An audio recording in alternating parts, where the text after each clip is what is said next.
கரீப்பூர் east Pakistan, அதாவது இப்போ இருக்கிற பங்களாதேஷ்.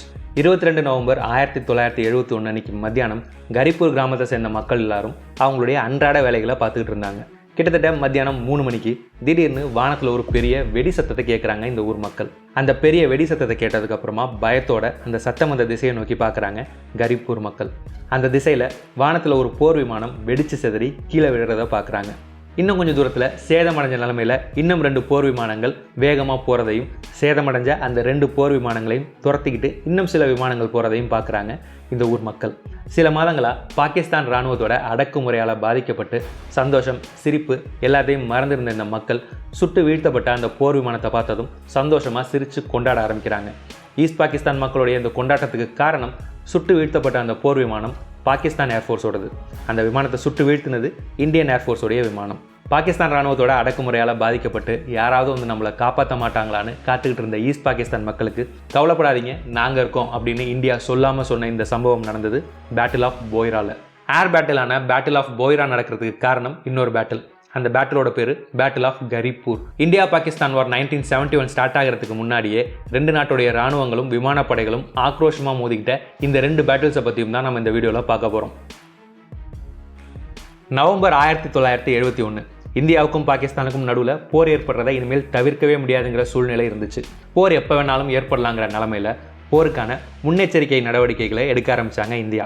நவம்பர் 1971 பிற்பகுதியில் முன்னெச்சரிக்கை நடவடிக்கையோட ஒரு பகுதியாக போர் ஆரம்பித்ததும் ஈஸ்ட் பாகிஸ்தான் மேலே அட்டாக்ஸை லான்ச் பண்ண ஈஸ்ட் பாகிஸ்தான் எல்லை ஓரமாக இருந்த முக்கியமான இடங்களையெல்லாம் கேப்சர் பண்ண முடிவு பண்ணாங்க இந்தியன் ஆர்மி. அப்படி கேப்சர் பண்ண முடிவு பண்ண இடங்களில் ஒரு முக்கியமான இடம் கரீப்பூர். இது ஈஸ்ட் பாகிஸ்தான், அதாவது இப்போ இருக்கிற பங்களாதேஷில் இந்திய எல்லையை ஒட்டி இருக்கிற ஒரு சின்ன கிராமம். இது ஒரு சின்ன கிராமமாக இருந்தாலும் இந்தியாவுக்கும் பாகிஸ்தானுக்கும் இது ரொம்பவே முக்கியமான இடம். ஏன்னா இந்தியாவிலேருந்து ஈஸ்ட் பாகிஸ்தானில் இருக்கிற ஜசூருக்கு போகிற ஒரு ஹைவே கரீப்பூருக்கு பக்கத்தில் தான் இருக்குது. இந்த ஹைவேயை யார் கண்ட்ரோல் பண்ணுறாங்களோ அவங்களுக்கு இந்த போரில் மிகப்பெரிய அட்வான்டேஜ் கிடைக்கும். இந்தியாவுக்கு இந்த ரோடு ஏன் முக்கியம்னா, இந்த ரோடு இந்தியாவிலேருந்து ஈஸ்ட் பாகிஸ்தானில் இருக்கிற ஜசூருக்கு போகிறதுக்கு இந்தியாவுக்கு டைரக்ட் ஆக்சஸ் கொடுத்துச்சு. அதே மாதிரி பாகிஸ்தானுக்கு இந்த ரோடு ஏன் முக்கியம்னா, இந்த ரோடு சௌகாச்சாவில் இருக்கிற பாகிஸ்தான் ஆர்மி பேஸையும் ஜசூரில் இருக்கிற பாகிஸ்தானுடைய ஆர்மி பேஸையும் கனெக்ட் பண்ணுற ஒரு முக்கியமான ரோடாக இருந்துச்சு. இந்த ரோடு இல்லைனா பாகிஸ்தானுடைய சௌகாச்சா பேஸ் பாகிஸ்தானுடைய மற்ற ஆர்மி பேஸ்லேருந்து தனிமைப்படுத்தப்படும். இவ்வளவு முக்கியத்துவம் வாய்ந்த இந்த ரோடை கண்ட்ரோல் பண்ணோம்னா அதுக்கு இந்த ரோட்டுக்கு பக்கத்தில் இருக்கிற ஊரான கரீப்பூரை முதல்ல கண்ட்ரோல் பண்ணணும். இதுக்காக தான் போர் ஆரம்பிக்கிறதுக்கு முன்னாடியே கரீப்பூரை கேப்சர் பண்ண இந்தியா முடிவு பண்ணாங்க. கரீப்பூரையும் அதை சுற்றி இருக்கிற பகுதிகளையும் கேப்சர் பண்ணுற பொறுப்பு இந்தியன் ஆர்மி பஞ்சாப் ரெஜிமெண்ட்டுடைய 14 பஞ்சாப் பெட்டாலியனுக்கு கொடுக்கப்பட்டுச்சு. 14 பஞ்சாப் பெட்டாலியனுடைய commanding officer lieutenant colonel Rajkumar Singh.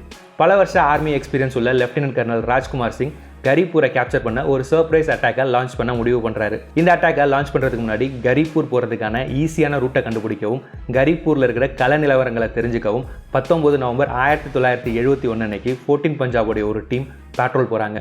எதிர்பாராத விதமாக நம்மளுடைய பேட்ரோல் டீமை பாகிஸ்தானுடைய ஒரு பேட்ரோல் டீம் பார்த்துடுறாங்க. உடனடியாக நம்மளுடைய பேட்ரோலுக்கும் பாகிஸ்தானுடைய பேட்ரோலுக்கும் சண்டை ஏற்படுது. ஆனால் இந்த சண்டையிலேருந்து பின்வாங்கி அவங்களோட சைடை எச்சரிக்கிறதுக்காக பாகிஸ்தான் பேட்ரோல் ஈஸ்ட் பாகிஸ்தான் உள்ளே போயிடுறாங்க. பாகிஸ்தான் பேட்ரோல் நம்ம வீரர்களை பார்த்துட்டாங்கிற விஷயத்தை லெஃப்டினன்ட் கர்னல் ராஜ்குமார் சிங்குக்கு நம்மளுடைய பேட்ரோல் தெரியப்படுத்துகிறாங்க. கரீப்பூரை நோக்கி இந்திய வீரர்கள் வராங்கங்கிற விஷயம் இப்போ பாகிஸ்தானுக்கு தெரிஞ்சிருச்சு. அதனால் இனிமேல் சர்ப்ரைஸ் அட்டாக் நடத்த முடியாது. இதனால் உடனடியாக எவ்வளோ வேகமாக போக முடியுமோ அவ்வளோ வேகமாக போய் கரீப்பூரை கேப்சர் பண்ண முடிவு பண்ணுறாரு lieutenant colonel Rajkumar Singh. 20 November 1971 அன்னைக்கு காலையில் 7 மணிக்கு கரீப்பூரை கேப்சர் பண்ணுறதுக்காக கிளம்புறாங்க 14 பஞ்சாப். 14 பஞ்சாபில் alpha company, bravo company, charlie company, delta கம்பெனின்னு மொத்தம் 4 கம்பெனிஸ் இருக்குது. இந்த மிஷனில் 14 பஞ்சாபுக்கு சப்போர்ட் பண்ண 45 கேவலரியோட சி ஸ்குவாட்ரனை சேர்ந்த 14 PT-76 டேங்க்ஸும் 102 இன்ஜினியர் ரெஜிமெண்ட்டை சேர்ந்த ஒரு பிளட்டூனும் 14 பஞ்சாப் கூட இருந்தாங்க. இந்த ஆப்ரேஷன் அப்போ 14 பஞ்சாபுக்கு ஆர்டிலரி சப்போர்ட் கொடுக்குற பொறுப்பு 6 ஃபீல்ட் ரெஜிமெண்ட்டுக்கும் 78 மீடியம் ரெஜிமெண்ட்டுக்கும் கொடுக்கப்பட்டுச்சு. 20 நவம்பர் 1971 அன்னைக்கு ஈவினிங் சூரியன் மறைகிறதுக்கு கொஞ்சம் நேரத்துக்கு முன்னாடி கரீப்பூருக்கு போயிடுறாங்க நம்மளுடைய வீரர்கள். அங்கே பாகிஸ்தான் ஆர்மியோட டிப்ளாய்மெண்ட் எதுவும் பெருசாக இல்லை. அதனால் எந்த பிரச்சனையும் இல்லாமல் ரொம்ப ஈஸியாக கரீப்பூரை கேப்சர் பண்ணிடுறாங்க நம்மளுடைய ஃபோர்ஸஸ். இந்திய வீரர்கள் கரீப்பூருக்கு வராங்கங்கிறது பாகிஸ்தானுக்கு ஏற்கனவே தெரிஞ்சிருச்சு. அதனால் எப்போ வேணாலும் பாகிஸ்தான் கரீப்பூரில் இருக்கிற நம்மளுடைய வீரர்கள் மேலே தாக்குதல் நடத்த வருவாங்கன்னு நம்ம வீரர்களுக்கு நல்லாவே தெரியும். அதனால் கரீப்பூர்லையும் கரீப்பூரை சுற்றி உள்ள பகுதிகளிலையும் அவங்களுடைய டிஃபென்சஸை ரெடி பண்ண ஆரம்பித்தாங்க 14 பஞ்சாபை சேர்ந்த வீரர்கள். 14 பஞ்சாபோடைய எல்லா கம்பெனிஸும் ஸ்ட்ராட்டஜிக்கலான இடத்துல அவங்கள பிளேஸ் பண்ணிட்டு எதிரிகள் வரதுக்காக வெயிட் பண்ணிட்டு இருந்தாங்க. அதே மாதிரி 45 கேவலரியோட சி ஸ்குவாட்ரனுடைய மேஜர் தல்ஜித் சிங் நாரங் அவருடைய கமாண்டில் இருந்த 14 டேங்க்ஸையும் எதிரிகளை தாக்குறதுக்கு ஏற்ற மாதிரி பிளேஸ் பண்ணி வச்சுட்டு எதிரிகள் வரதுக்காக காத்துக்கிட்டு இருந்தார். 14 பஞ்சாபை சேர்ந்த alpha company, bravo company, delta company, tank யூனிட்டான 45 கேவலரியோட சி ஸ்குவாட்ரன்னு இவங்க எல்லாருமே கரீப்பூரில் பக்கத்துலேயே பொசிஷன் எடுத்துக்கிட்டாங்க. ஆனால் 14 பஞ்சாபுடைய சார்லி கம்பெனி மட்டும் கரீப்பூர்லேருந்து 1 கிலோமீட்டர் தூரம் தள்ளி போய் தனியாக ஒரு இடத்துல பொசிஷன் எடுத்துக்கிட்டு இருந்தாங்க. 20 நவம்பர் 1971 அன்றைக்கி நைட்டு கரீப்பூரில் எவ்வளோ இந்திய வீரர்கள் இருக்காங்க அப்படிங்கிறத தெரிஞ்சுக்க பாகிஸ்தான் ஆர்மி 2 பேட்ரோல்ஸாக அனுப்புகிறாங்க. பாகிஸ்தானுடைய இந்த 2 பேட்ரோல்ஸும் கரீப்பூருக்கு வெளியில் தனியாக இருந்த 14 பஞ்சாபுடைய சார்லி கம்பெனியை பார்த்துட்டு கரீப்பூரில் இந்தியன் ஆர்மியோட ஒரே ஒரு கம்பெனி மட்டும்தான் இருக்குன்னு தப்பாக புரிஞ்சுக்கிறாங்க. இந்த தப்பான இன்ஃபர்மேஷனை பாகிஸ்தான் பேஸுக்கும் தெரியப்படுத்துகிறாங்க. இந்தியன் ஆர்மியோட ஒரே ஒரு கம்பெனியை ஈஸியாக தோக்கடிச்சிடலான்னு நினச்ச பாகிஸ்தான் ஆர்மி கரீப்பூரை கேப்சர் பண்ண அவங்களுடைய 107th இன்ஃபேண்ட்ரி பிரிகேடையே கரீப்பூருக்கு அனுப்பி வைக்கிறாங்க. 21 நவம்பர் 1971 அன்னைக்கு விடிய காலையில் 3:30 மணிக்கு டேங்க்ஸ் வர சத்தம் கேட்குறதா ரிப்போர்ட் பண்ணுறாங்க நம்மளுடைய பேட்ரோல். இந்த அலர்ட்டை கேட்டதும் நம்மளுடைய வீரர்கள் எல்லாரும் எதிரிகளோட தாக்குதலை எதிர்கொள்ள தயாராகிறாங்க. காலையில் 6 மணிக்கு சார்லி கம்பெனிக்கு பக்கத்தில் வந்துடுறாங்க பாகிஸ்தான் வீரர்கள். பாகிஸ்தான் வீரர்கள் பக்கத்தில் வந்ததும் ஆர்ட்டிலரி ஃபயரிங்க்கு ரெக்வஸ்ட் பண்ணுறாங்க சார்லி கம்பெனியுடைய கமாண்டர். நம்மளுடைய ஆர்ட்டிலரியும் உடனடியாக சார்லி கம்பெனி சொன்ன லொக்கேஷனை நோக்கி ஆர்ட்டிலரி ஃபயர் பண்ணுறாங்க. இந்த ஆர்ட்டிலரி ஃபயரிங்கில் பாகிஸ்தானுக்கு நிறைய கேஷுவலிட்டிஸ் ஏற்படுது. இந்த ஆர்ட்டிலரி ஃபயரிங் நடந்துகிட்டு இருக்கும் போதே நம்ம வீரர்கள் பாகிஸ்தான் வீரர்களை எங்கேஜ் பண்ணுறாங்க. சார்லி கம்பெனி வீரர்களுக்கும் பாகிஸ்தான் வீரர்களுக்கும் கன் ஃபைட் நடந்துகிட்டு இருக்கும்போது சார்லி கம்பெனியோட கமாண்டருக்கு ரேடியோவில் ஒரு மெசேஜ் வருது. அந்த மெசேஜில் சார்லி கம்பெனி பெட்டாலியனோட மற்ற கம்பெனிஸ்லேருந்து ரொம்ப முன்னாடி போய் தனியாக இருக்கிறதுனால அவங்கள மற்ற கம்பெனிஸ்க்கு பக்கத்தில் ஒரு புது லொக்கேஷனுக்கு வர சொல்லி சொல்கிறாங்க. உடனடியாக சார்லி கம்பெனி கமாண்டர் அவருடைய வீரர்களை கொஞ்சம் கொஞ்சமாக பின்வாங்க சொல்கிறாரு. எல்லாரும் ஃபுல்லாக பின்வாங்கினதும் அவங்களுக்கு கொடுக்கப்பட்ட புது லொக்கேஷனை நோக்கி நகர ஆரம்பிக்கிறாங்க சார்லி கம்பெனி. சார்லி கம்பெனி பின்வாங்கிறத பார்த்து பாகிஸ்தான் ஆர்மி இந்திய வீரர்கள் பாகிஸ்தானுடைய தாக்குதலுக்கு பயந்து பின்வாங்கிறதா தப்பாக நினச்சிக்கிறாங்க. உடனடியாக பின்வாங்குற இந்திய வீரர்களை சுற்றி வளைச்சி தாக்கி வேகமாக இந்த பேட்டில் ஒரு முடிவுக்கு கொண்டு வர பிளான் பண்ணாங்க பாகிஸ்தான். ஒரு 500-600 மீட்டர் கேப்பில் சார்லி கம்பெனி வீரர்களை ஃபாலோ பண்ணிட்டு போகிறாங்க பாகிஸ்தான் வீரர்கள். ஒரு பர்டிகுலர் பாயிண்டில் போய் சார்லி கம்பெனி நிற்கிறாங்க. இதை பார்த்துட்டு பாகிஸ்தான் ஆர்மி இந்திய வீரர்களை தாக்க இதுதான் சரியான நேரம்னு முடிவு பண்ணி தாக்க தயாராகிறாங்க. பாகிஸ்தான் ஆர்மியோட ஒரு டேங்க் நம்மளுடைய சார்லி கம்பெனி வீரர்களை சுட தயாராகுது. அப்போது யாரும் எதிர்பார்க்காதப்போ திடீர்னு எங்கேருந்தோ ஒரு குண்டு வந்து விழுந்து பாகிஸ்தானுடைய அந்த டேங்க் வெடித்து செதறுது. பாகிஸ்தான் வீரர்களுக்கு ஒன்றுமே புரியல. பயங்கர கன்ஃபியூஷனோட குண்டு வந்த டைரக்ஷனை நோக்கி பார்க்குற பாகிஸ்தான் வீரர்களுக்கு அங்கே ஒரு பெரிய அதிர்ச்சி காத்துட்டு இருந்துச்சு. ஏன்னா அங்கே இந்தியன் ஆர்மியோட ஒரு ஃபுல் பெட்டாலியனும் இந்தியன் ஆர்மி டேங்க்ஸும் அவங்கள தாக்க தயார் நிலையில் இருந்துச்சு. அப்போ தான் இந்தியன் ஆர்மியோட ஒரு கம்பெனி இல்லை, இந்தியன் ஆர்மியோட ஒரு ஃபுல் பெட்டாலியனும் கரீப்பூரில் இருக்குங்கிறத புரிஞ்சுக்கிறாங்க பாகிஸ்தான். இந்த அதிர்ச்சியிலேருந்து பாகிஸ்தான் வீரர்கள் மீள்றதுக்குள்ள இந்தியன் டேங்க்ஸும் இந்தியன் சோல்ஜர்ஸும் பாகிஸ்தான் வீரர்களை தாக்க ஆரம்பிக்கிறாங்க. இந்தியன் டேங்க் ஸ்குவாட்ரனுடைய கமாண்டர் மேஜர் தல்ஜித் சிங் நாரங். இவர் மற்ற வீரர்களுக்கு முன்மாதிரியாக செயல்பட்டு ஒரு பாகிஸ்தான் டேங்கை டெஸ்ட்ராய் பண்ணுறாரு. தொடர்ந்து இந்த பேட்டில் ஈடுபட்ட மேஜர் தல்ஜித் சிங் நாரங் பாகிஸ்தானுடைய ஒரு டேங்க் தாக்குதலில் பலத்த காயமடைஞ்சு நாட்டுக்காக பேட்டில் ஃபீல்டில் உயிர் தியாகம் பண்ணிடுறாரு. இந்தியன் டேங்க் ஸ்குவாட்ரனுடைய கமாண்டர் கொல்லப்பட்டுட்டாரு. அதனால இனிமேல் இந்தியன் டேங்க்ஸால் அந்த அளவுக்கு எஃபிஷியண்ட்டாக செயல்பட முடியாதுன்னு நினச்சாங்க பாகிஸ்தான் ஆர்மி. ஆனால் அங்கே நடந்ததே வேற. இந்தியன் டேங்க் ஸ்குவாட்ரனோட கமாண்டிங் பொறுப்பை ஏற்றுக்கிட்டாரு கேப்டன் BS மேத்தா. இவரோட தலைமையில் இந்தியன் டேங்க்ஸ் அவங்களுடைய கமாண்டர் மேஜர் தில்ஜித் சிங் அவர்களுடைய உயிர் தியாகத்துக்கு பழி வாங்குற விதமாக பாகிஸ்தானுடைய டேங்க்ஸை விரட்டி தாக்க ஆரம்பிக்கிறாங்க. அதே மாதிரி அங்கே நடந்த இன்ஃபேண்ட்ரி பேட்டலில் நம்மளுடைய 14 பஞ்சாப் வீரத்தோட போரிட்டு பல பாகிஸ்தான் வீரர்களை கொல்றாங்க. இந்தியன் சோல்ஜர்ஸ் இந்தியன் டேங்க்ஸோட இந்த அட்டாக்கை சமாளிக்க முடியாமல் பாகிஸ்தான் வீரர்கள் கம்ப்ளீட்டாக பின்வாங்கி கரீப்பூரை சுற்றி உள்ள பகுதிகளையும் அப்படியே விட்டுட்டு போயிடுறாங்க. இது மூலமாக இந்த பேட்டில் ஆஃப் கரீப்பூரில் இந்தியா மிகப்பெரிய வெற்றி அடைஞ்சாங்க. நவம்பர் 21, 1971 அன்றைக்கி காலையில் 6 மணிக்கு ஆரம்பித்த இந்த பேட்டில் ஆஃப் கரீப்பூர் கிட்டத்தட்ட 7 மணி நேரம் கழித்து மத்தியானம் 1 மணிக்கு முடிவுக்கு வருது. இந்த பேட்டில் ஆஃப் கரீப்பூரில் இந்தியாவுடைய 2 டேங்க்ஸ் டெஸ்ட்ராய் ஆகியிருந்துச்சு. 28 இந்திய வீரர்கள் நாட்டுக்காக உயிர் தியாகம் பண்ணியிருந்தாங்க. 42 இந்திய வீரர்கள் காயமடைஞ்சிருந்தாங்க. அதே சமயம் இந்த பேட்டில் ஆஃப் கரீப்பூரில் பாகிஸ்தானுடைய 6 டேங்க்ஸ் கம்ப்ளீட்டாக டெஸ்ட்ராய் ஆகியிருந்துச்சு. 4 டேங்க்ஸ் ரிப்பேர் பண்ண முடியாத அளவுக்கு டேமேஜ் ஆகியிருந்துச்சு. 3 டேங்க்ஸ் இந்திய வீரர்களால் சிறைபிடிக்கப்பட்டிருந்துச்சு. இந்த பேட்டில் ஆஃப் கரீப்பூரில் 300க்கும் அதிகமான பாகிஸ்தான் வீரர்கள் கொல்லப்பட்டாங்க. பல பாகிஸ்தான் வீரர்கள் காயமடைஞ்சிருந்தாங்க. பேட்டில் ஆஃப் கரீப்பூரில் அடைஞ்ச இந்த தோல்வி பாகிஸ்தான் ராணுவத்தை ரொம்பவே பாதிச்சது. ஏன்னா இந்த பேட்டில் ஆஃப் கரீப்பூரில் இந்தியன் ஆர்மியோட ஒரு பெட்டாலியன் பாகிஸ்தானுடைய ஒரு பிரிகேடையே தோக்கடிச்சிருந்தாங்க. பெட்டாலியன், பிரிகேட் இது ரெண்டுத்துக்கும் உள்ள வித்தியாசம் என்னென்னா, ஒரு பெட்டாலியனில் அப்ராக்சிமேட்டாக 1000 சோல்ஜர்ஸ் இருப்பாங்க. ஒரு பிரிகேடில் இது மாதிரி 3லேருந்து 4 பெட்டாலியன்ஸ் இருக்கும். அப்படின்னா ஒரு பிரிகேடில் ரஃபாக 3000லேருந்து 5000 சோல்ஜர்ஸ் இருப்பாங்க. அப்படின்னா இந்த பேட்டில் ஆஃப் கரீப்பூரில் வெறும் 1000 இந்தியன் சோல்ஜர்ஸ் 3000க்கும் அதிகமான பாகிஸ்தான் சோல்ஜர்ஸை எதிர்த்து சண்டை போட்டு அதில் ஜெயிச்சும் இருக்காங்க.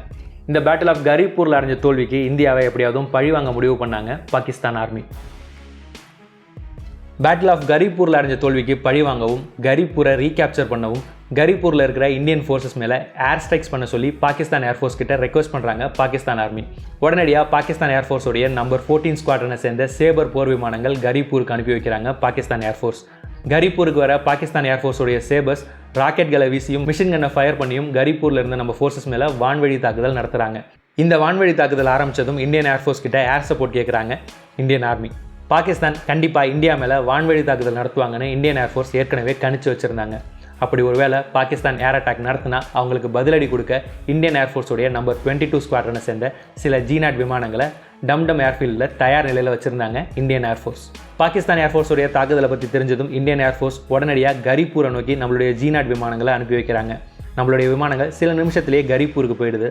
ஆனால் நம்மளுடைய விமானங்கள் வரத்துக்கு முன்னாடியே பாகிஸ்தான் விமானங்கள் எல்லாம் தாக்குதல் நடத்தி முடிச்சுட்டு அவங்களுடைய பேஸுக்கு திரும்ப போயிட்டாங்க. 1970களில் இந்தியா, பாகிஸ்தான் ரெண்டு நாட்டுடைய விமானப்படைகளில் இருந்த பெரும்பாலான போர் விமானங்களுக்கு நைட் ஃபைட்டிங் கேப்பபிலிட்டி இல்லை. அதனால 21 நவம்பர் 1971 அன்றைக்கி நைட்டு எந்தவித வான்வழி தாக்குதலும் நடக்கலை. 22 நவம்பர் 1971 அன்றைக்கி காலையில் 8:11 சில பாகிஸ்தான் விமானங்கள் கரிப்பூரில் தாக்குதல் நடத்துது. அதோடு நிறுத்தாமல் இந்திய எல்லை பகுதியான போய்ராவோட வானிலையிலையும் என்ட்ரு ஆகிட்டு போகுது பாகிஸ்தான் விமானங்கள். பாகிஸ்தான் விமானங்களுடைய ஆக்டிவிட்டியை இந்தியன் ரேடார்ஸ் பிக்கப் பண்ணுது. உடனடியாக இந்திய போர் விமானங்கள் பாகிஸ்தான் போர் விமானங்கள் இருக்கிற இடத்துக்கு ஸ்கிராம்பிள் செய்யப்படுது. ஆனால் இந்திய விமானங்கள் வரத்துக்குள்ளே பாகிஸ்தான் விமானங்கள் எல்லாம் எஸ்கேப் ஆகி சேஃபாக ஈஸ்ட் பாகிஸ்தானில் இருக்கிற அவங்க பேஸுக்கு போயிடுது. இதுக்கப்புறம் காலையில் 10:28க்கு மறுபடியும் பாகிஸ்தான் விமானங்கள் இந்திய வானிலை உள்ள என்ட்ரு ஆகுது.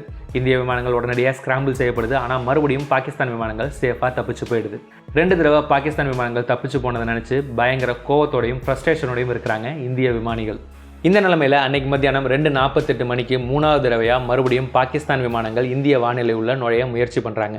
பாகிஸ்தான் விமானங்களுடைய இந்த மூமெண்ட்டை ட்ராக் பண்ணதும் 2:51க்கு டம்டம் பேஸ்லேருந்து 4 IAF ஜீனாட்ஸ் ஸ்கிராம்பிள் செய்யப்பட்டுச்சு. சில நிமிஷங்களில் இந்தியா ஈஸ்ட் பாகிஸ்தான் பார்டர் கிட்ட போகிற நம்மளுடைய போர் விமானங்கள் பாகிஸ்தான் போர் விமானங்களை பார்க்குறாங்க. உடனடியாக நம்மளுடைய ஒரு போர் விமானி அவருடைய விமானத்தில் இருந்த மிஷின் கன்னை பாகிஸ்தான் போர் விமானத்தை நோக்கி ஃபயர் பண்ணுறாரு.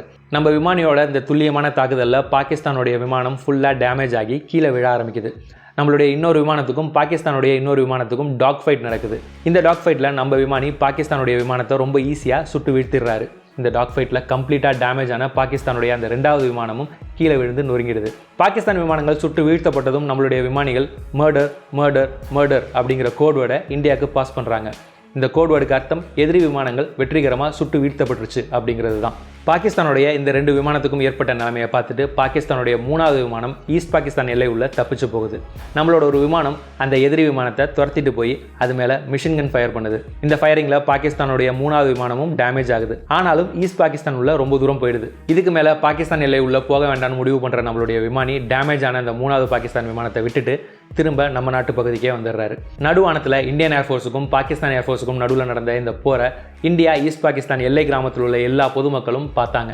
சுட்டு வீழ்த்தப்பட்ட அந்த 2 போர் விமானத்தோட விமானிகளும் அவங்க விமானத்திலிருந்து எஜெக்ட் பண்ணி இந்திய எல்லையான போய்ரால லேண்ட் ஆகுறாங்க. ஆனால் லேண்ட் ஆனதும் அங்கே இருந்த நம்மளுடைய 14 பஞ்சாப் வீரர்கள் பாகிஸ்தானுடைய அந்த 2 விமானிகளையும் போர்க்கைதிகளாக சிறைப்பிடிக்கிறாங்க. அதே சமயம் கம்ப்ளீட்டாக டேமேஜ் ஆன பாகிஸ்தானுடைய அந்த 3வது போர் விமானம் எப்படியோ சேஃபாக ஈஸ்ட் பாகிஸ்தானில் இருக்கிற அதோடைய பேஸுக்கே திரும்ப போயிடுது. இந்த பேட்டில் ஆஃப் போய்ரால இந்தியன் ஏர்ஃபோர்ஸ் பாகிஸ்தான் ஏர்ஃபோர்ஸை விட அட்வான்ஸ்டான ஃபைட்டர்ஸை பயன்படுத்தினதுனால தான் இந்த பேட்டில் ஈஸியாக ஜெயிச்சாங்க அப்படின்னு நம்ம நினச்சோன்னா அது மிகப்பெரிய தவறு. ஏன்னா இந்த பேட்டில் ஆஃப் போய்ரால பாகிஸ்தான் விமானப்படை பயன்படுத்தின கனடா சேபர்ஸ் இந்திய விமானப்படை பயன்படுத்தின போலாண்ட் ஜீனாட் விமானங்களை விட பல மடங்கு அட்வான்ஸ்டானது. இந்த பேட்டிலில் பாகிஸ்தானுக்கு இவ்வளோ அட்வான்டேஜ் இருந்தும் இந்த பேட்டிலில் நம்ம ஜெயிச்சதுக்கு காரணம் இந்திய விமானிகளுடைய மன உறுதியும் அவங்களுக்கு கொடுக்கப்பட்ட கடுமையான ட்ரைனிங்கும் தான். இந்தியாவுக்கும் பாகிஸ்தானுக்கும் நடுவில் 21 நவம்பர் 1971 அன்றைக்கி காலையில் பேட்டில் ஆஃப் கரிப்பூர் ஆரம்பித்த இந்த மோதல் 22 நவம்பர் 1971 அன்றைக்கி மத்தியானம் நடந்த பேட்டில் ஆஃப் போய்ரா மூலமாக முடிவுக்கு வந்தது. இந்த 2 பேட்டிலோட ரிசல்ட்டாக ஸ்ட்ராட்டஜிக்கலி இம்பார்ட்டன்ட் லொக்கேஷனான கரிப்பூர் இந்தியாவுடைய கட்டுப்பாட்டுக்கு வந்துச்சு. இந்த பேட்டில் ஆஃப் கரிப்பூரும் பேட்டில் ஆஃப் போய்ராவுக்கும் சேர்த்து மகாவீர் சக்ரா, வீர் சக்ரா, சேனா மெடல், வாயு சேனா மெடல்னு மொத்தம் 40 கேலண்ட்ரி அவார்ட்ஸை வாங்கினாங்க நம்மளுடைய வீரர்கள். இந்தியாவுக்கு மிகப்பெரிய விக்டரியை தேடி கொடுத்த இந்த 2 பேட்டில்ஸும் போர் ஆரம்பிக்கிறதுக்கு சில நாட்களுக்கு முன்னாடி பாகிஸ்தானுடைய எதிர்த்தாக்குதல் நடத்துகிற கேப்பபிலிட்டி எவ்வளோ வீக்காக இருக்குங்கிறத வெளிச்சம் போட்டு காட்டி பாகிஸ்தான் வீரர்களுடைய மன வலிமை குறையிறதுக்கு மிக முக்கியமான காரணமாக இருந்துச்சு. Battle of Garibpur, battle of Boyra மாதிரியே இந்தியா பாகிஸ்தான் வார் 1971 நிறைய இன்ட்ரெஸ்டிங்கான பேட்டில்ஸ் நடந்துச்சு. அந்த பேட்டில்ஸை பற்றின வீடியோஸ் எல்லாம் என் கார்டில் இருக்கிற பிளேலிஸ்ட்டில் இருக்குது, பார்க்காதவங்க பார்த்துருங்க. இந்த வீடியோவை இவ்வளோ நேரம் ஃபுல்லாக பார்த்ததுக்கு ரொம்ப நன்றி. இந்த வீடியோ உங்களுக்கு பிடிச்சிருந்தா இந்த வீடியோவை லைக் பண்ணுங்கள். வீடியோ பற்றின உங்களுடைய கருத்துக்களை கமெண்ட்ஸில் சொல்லுங்கள். இதே மாதிரி நிறைய வீடியோஸ் பார்க்க இந்த சேனலை சப்ஸ்கிரைப் பண்ணிக்கோங்க. இந்த சேனலை சப்போர்ட் பண்ணணும்னு நினச்சிங்கன்னா ஜாயின் பட்டனை ப்ரெஸ் பண்ணி சேனலில் மெம்பராக சேர்ந்து சப்போர்ட் பண்ணுங்கள். இந்த வீடியோவை இதோட முடிச்சுக்கிறேன். அடுத்த வீடியோவில் உங்களை பார்க்குறேன். தேங்க்யூ. பாய்.